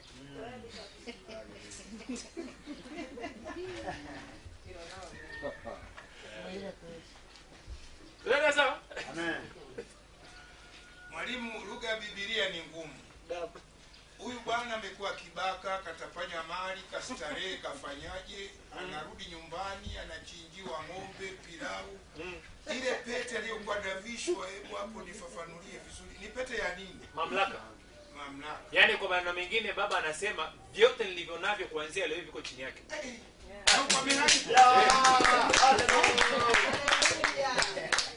Hiyo ndio inaitwa neema. Na kwa bihari? Haya.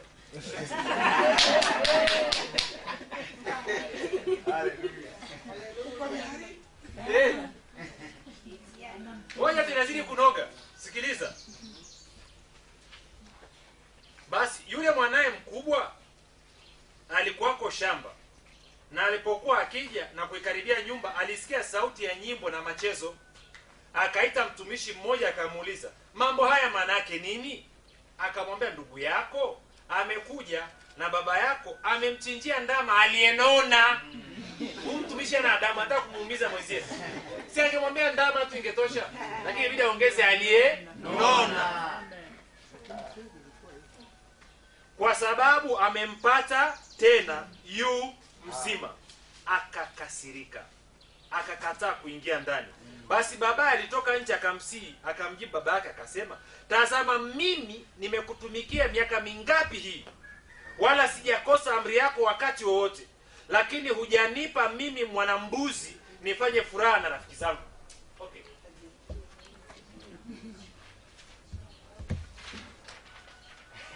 Ya tuliwahi. Amen.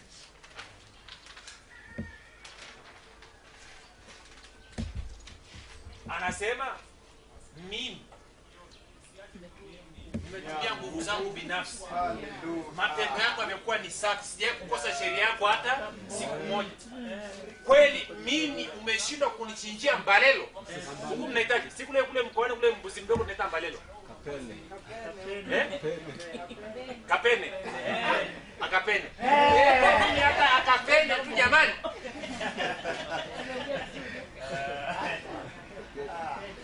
Sasa nataka uone kitu. Uone kitu. Huyu kumbuka dogo janja alipomfuata babake akasema nigawie sehemu inanyangukia mimi ya urithi. Biblia inasema babake aliwagawia vitu vyake. Kwa hiyo kila mtu alipata sehemu yake. Sawa? Kwa hiyo huyu kaka mkubwa badala ya kusimamia mali zake naye amekamata jembe anapiga mraba shambani.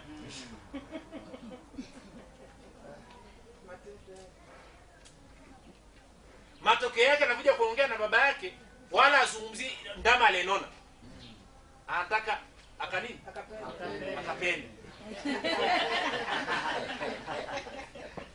Wa kusikitikiwa huyu. Sana. Na kosa la huyu kaka mkubwa ni kwa sababu anadhani anapata vitu kwa sababu ya nguvu zake. Anasahau kwamba urithi aliupata kwa sababu ni mtoto wa yule mzee.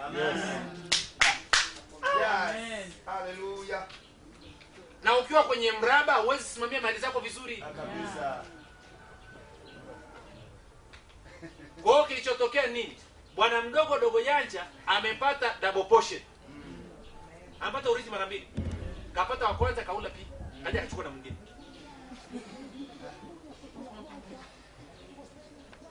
Na lazima iume. Sasa hiyo ndio inaitwa nini? Neema. Huyu dogo janja baada ya kwenda kutapanya zile mali alikuwa hastahili. Ndio namsikia mzee Samuel pale anasema na kukoroga kote huko. Na dogo janja smart ya kumkatalia baba yake. Yeye aliposikia tuchinje ndama lete pete lete akanyamaza hapo hapo akaki. Mpaka kuongea. Ikaekwa sherehe. Unaenda sawa? Amen. Hiyo ndio inaitwa nini? Neema. Kuwa na duka kubwa sio lazima uanzie huku chini. Amen.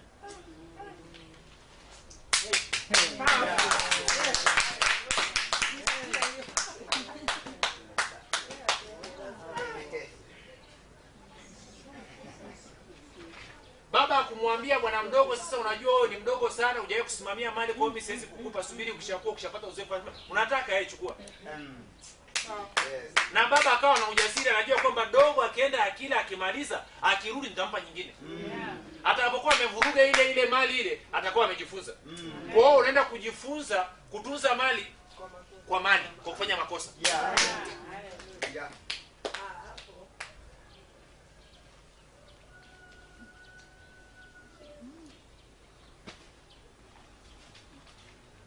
Imani ni kuwa na uhakika wa mambo.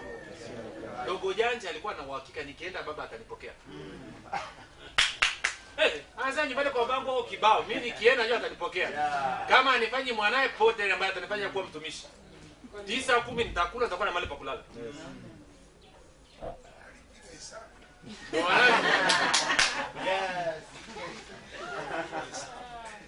Sasa hiyo story inaendelea. Akamjibu baba yake akasema, tazama mimi nimekutumikia miaka mingapi hii, wala sijakosa amri yako wakati wowote, lakini hujanipa mimi akapene nifanye furaha na rafiki zangu. Lakini alipokuja huyu mwana wako aliyekula vitu vyako pamoja na makahaba, umemchinjia yeye ndama aliyenona. Akamwambia, mwanangu, wewe pamoja nami siku ngapi? Siku zote, na vyote nilivyo navyo ni vyako. Vyote Ni vyetu. Nenda Waebrania. Utangulizi huu mnauelewa lakini? Amen. Hallelujah. Sana sana. Pia utajihubiria mwenyewe. Waebrania 13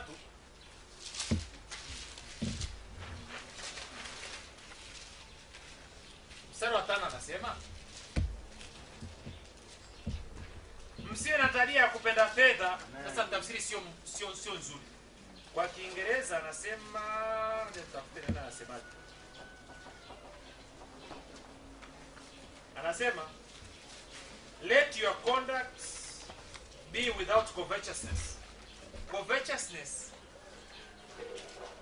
ni kutamani kitu cha mwingine mpaka ukahalalisha ukaona kuwa ni cha kwako. Wangapi wamekutana na ile namna hiyo? Amen. Mimi nilishakuwa, ndugu yangu siku moja alienda kwa rafiki zangu tunafanya nao biashara, kaenda kunishtakia. Anasema bwana mdogo ana hela nyingi lakini hataki kunisaidia. Anasema anatumia hela zake tu, anakaa na kunywa pombe, anavuruga kufanya vurugu. Mimi amekataa kunisaidia. Rafiki zangu wakaja kunifuata kuniambia. Nikamwambia nene, nikamwambie kazi sifanye kwa ajili yake. Nilifanya bidii shuleni, nikaenda mpaka chuo kikuu, nikatafuta kazi ili nipate hela nile starehe. Kwa hiyo hichi ninachokifanya ndio kinachonifanya niende kazini. Siendi kazini kwa ajili yake. Hallelujah. Kumbuka nilikuwa duniani. Ndio watupie mawe. Lakini nikamwambia rafiki zangu ili mjue kwamba huyu ndugu si mwema. Ngoja nimpe hiyo hela anayosema amewaagiza shilingi ngapi na mtosha? Sema sijui milioni 1 milioni 2 wakati yuko mwaka 2002 nadhani. Nikasema okay, chukueni hapa mpelekeeni. Alafu muone kama atafanya hicho alichoambia atafanya. Na wahakikishie mkishampa hii hela wiki ijayo atarudi, wiki moja baadaye atarudi amevaa nguo mpya na saa mpya na viatu vipya. Akasema haiwezekani. Nikamwambia chukueni mpelekeni. Wiki moja baadaye nimeenda kukutana nao wanacheka wote. Wasema sasa ulijuaje? Naambia ndugu yangu namjua. Sasa hiyo ndio inaitwa covetousness. Unatamani mafanikio ya mwingine mpaka unahalalisha unatamani hiyo ya kwako. Wangapi ambao kuona watu ambao akiona mwingine amevaa shati nzuri lazima mwazime tu niazime nivae bwana. Kama wako naga tu ndani. Ama kiatu kizuri anasema sasa niazime kiatu na mimi nivae kidogo. Hiyo ndio inayozungumziwa hapa. Kwa hiyo sijui kwa nini kwa Kiswahili amesema msio na nini na nini. Sitamani kanisa tafsiri sahihi. Ni kuwa covetous, kwamba kutamani vya mwingine. Ndio maana Waswahili wakaja na usema sana cha kusitiri akiazimu ya kuazima. Ya kuazima vistiri nani hii? Ndio? Imekaa sawa?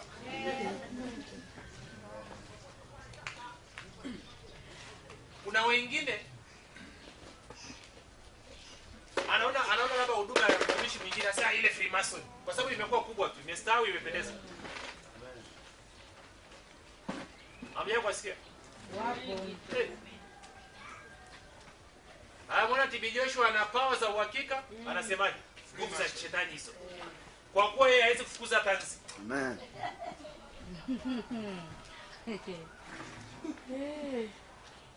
Ndio? Asa ile Freemason hiyo.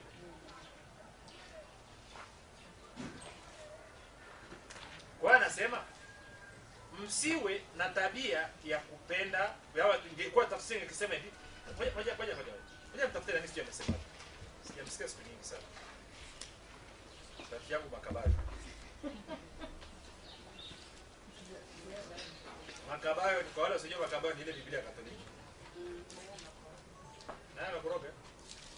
Ngoja tu nimkute karibu hapo.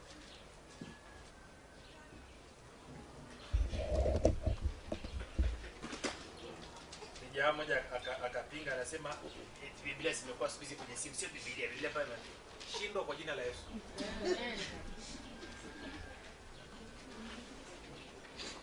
Nao amechemsha bwana. Anyway, tunasema tu kwenye sauti ya Injili yake. Anasema msiwe na tabia ya kutamani vitu vya wengine. Muwe radhi na vitu mlivyo navyo. Muwe radhi na vitu mlivyo navyo. Muwe radhi na vitu mlivyo navyo. Mnavyo vingapi? Vyote. Vyote ni vya nani? Vya kwetu. Kwa kama vyote ni vyako unaanza kutamani vya wengine? Haiwezekani. Tamaa mbaya. Ndio? Amen. Alafu anasema kwa kuwa yeye mwenyewe nani? Mungu amesema sita nini? Kupungukia kabisa wala sita kuacha kabisa.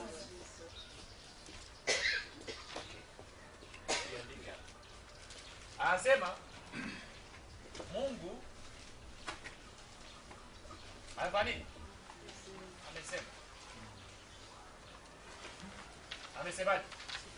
Sita kupungukia kabisa. Amesema sita kupungukia kabisa. Ndio? Wala wala sita kuacha kabisa.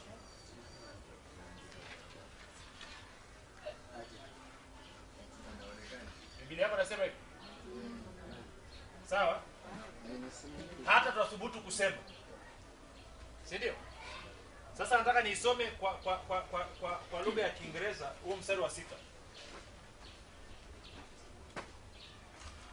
Anasema so we may boldly say. So we may boldly say. Si ndio?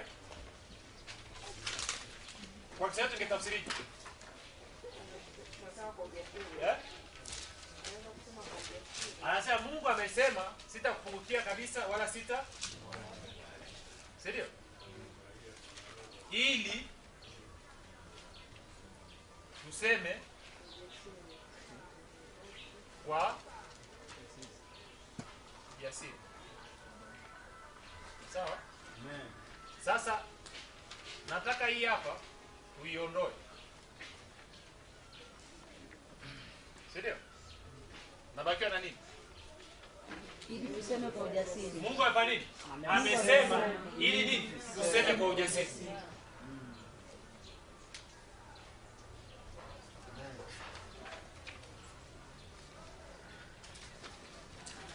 Naona wengine bado wako usingizi.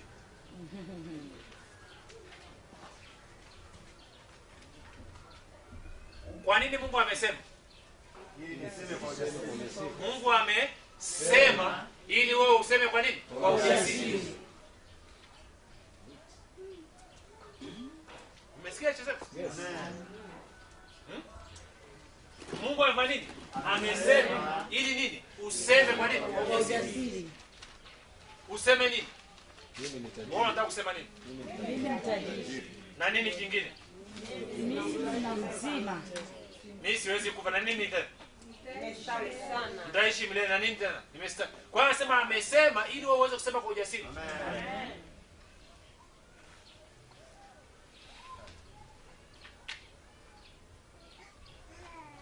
Sasa kumbuka anasema sitakupungukia. Kwa sababu gani? Vitu vyote ni vya kwako. Wala sitakuacha. Kwa hiyo anamwambiaje mtoto mkubwa? Anamwambia mwanangu, wewe uko siku zote pamoja na mimi. Na vitu vyote ni vya kwako. Kwa hiyo ukitaka ndama aliyenaona, sema tu. Hallelujah. Si useme.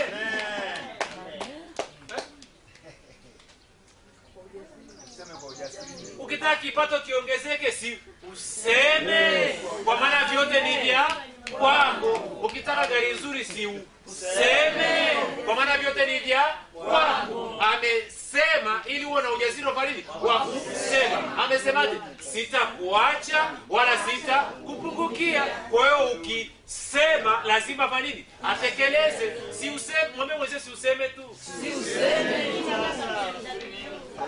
Muulize, mwambie ama hujasikiani? Wengine hawasemi kwa sababu hawajasikia Mungu akisema. Hapo sasa. Sema ili anasema amesema ili wewe ufanye nini? Useme. Kumbuka ni kwa neema na nini? Na imani ahadi inakuwa nini? Imara. Na ahadi nini? Zilinenwa. Kwa nani? Kwa Ibrahimu na mzao wake. Kwa hiyo kwa sababu ya Mungu kusema ni ili wewe useme. Wewe unasema nini? Oh, mimi sina hela. Oh, haitoshi. Oh, sitaka nifanikiwe. Oh, mimi naendelea kuaga tu huku. Okay, endelea.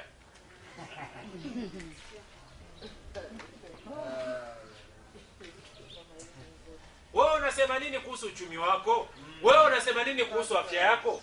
Manake yeye amesema sitakuacha wala sitakupungukia. Amekuambia, amesema wewe na nini? Na ujasiri. Wewe unasema nini? Amen.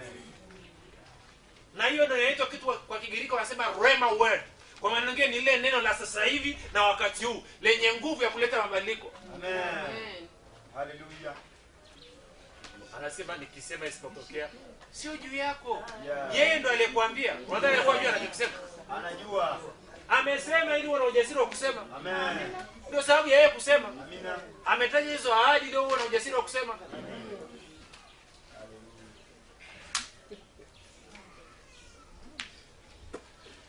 Si wakati ule nilikuja zamani nikaambia tukio siku pale Diamond Golden City tukio inaitwa. Nikaambia people Mbeya yote iko mkononi mwangu. Nika mniangalia kama hivi amesema hivyo kweli. Kwa sababu gani? Anasema ahadi ile ya kwamba Ibrahimu ataurithi ulimwengu alipewa Ibrahimu na mzao wake kwa nini? Kwa haki na upatikana kwa nini? Kwa imani. Na kwa kuwa mimi ni mzao wa Ibrahimu, mbona akakaambia nikasehemu kadogo tu ka ulimwengu, very small thing, minute. Hallelujah. Hallelujah. Amesema hatimaye uwe hodari katika Bwana na katika uwezo wa nguvu zake. Hajasema kwa nguvu zangu mimi. Na edha Mbeya inataka ama haitaki, iko hapa.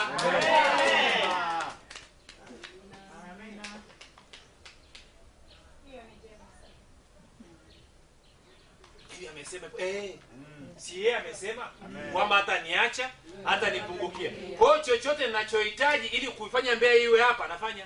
Amesema. Ndio maana mimi nasema. Amina. Sio usuni wewe. Mko wa festival, mko ile mtoto mkubwa. Kwa nini useka dogo janja? Kama kawa.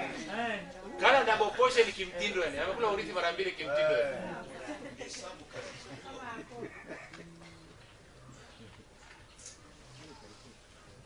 Wewe unaongeaje? Wewe unasemaje? Nakumbuka zamani hizo sijui hata kusoma Biblia. Naambia mke wangu, naambia ngoja nikwambie kitu. Hapa najiandaa hapa hao watumishi wakubwa watakuwa washikaji zangu. Nitatunga gospel mitaa huko juu. Yaani kama nikiwapiga gospel lazima bakie mdomo wazi. Maana kwa nasikia ufunuo ambao hawajawahi kusikia hata siku moja. Mke wangu anasema Haleluya. Haleluya.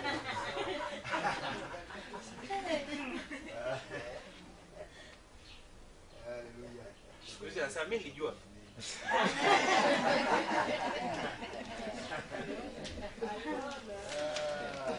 Na wasi wakati sijaokokaga niko cha pombe hujawahi kuona. Amekuja anyeleza habari ya mtume na nabii wake. Anakara ananiambia wewe utaka utoke mpaka mtume na nabii akakuombee. Utaka utoke kwenye hivyo vifungo. Kaambia sikiliza mke wangu, nakwambia hivi. Huyo mtume na nabii huyo na mke wake watakuja barazani kwangu, utawafundisha mimi neno. Amen. Karibu anamwagia maji ya ugali. Chapombe wewe. Unazungumzia mtume na nabii ambaye anatikisa Tanzania aje akaya kusikiliza wewe kwa kipi hicho? Kaambia wewe utaona. Nakwambia nimetakaa hapa barazani nitamfundisha neno. Yeah. Baada ya miaka michache kamuuliza vipi? Unadhania mtume na nabii anasema amesema ili tu na ujasiri wa nini? Wa kusema. Amen.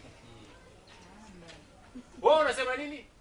Nikasemaga Tanzania haina mtumishi hata mmoja anaheshimika duniani. Nikaanza kumwomba Mungu anyanyue watumishi wa namna hiyo. Lakini na pia na mimi nikatia kusudi moyoni mwangu kwamba lazima nifike hapo juu. Dunia isijue. Nisema hivi. Ukiangalia kwenye television za nje. Amina. Sawa? Hata kwenye utabiri wa hali ya hewa Tanzania hitaji.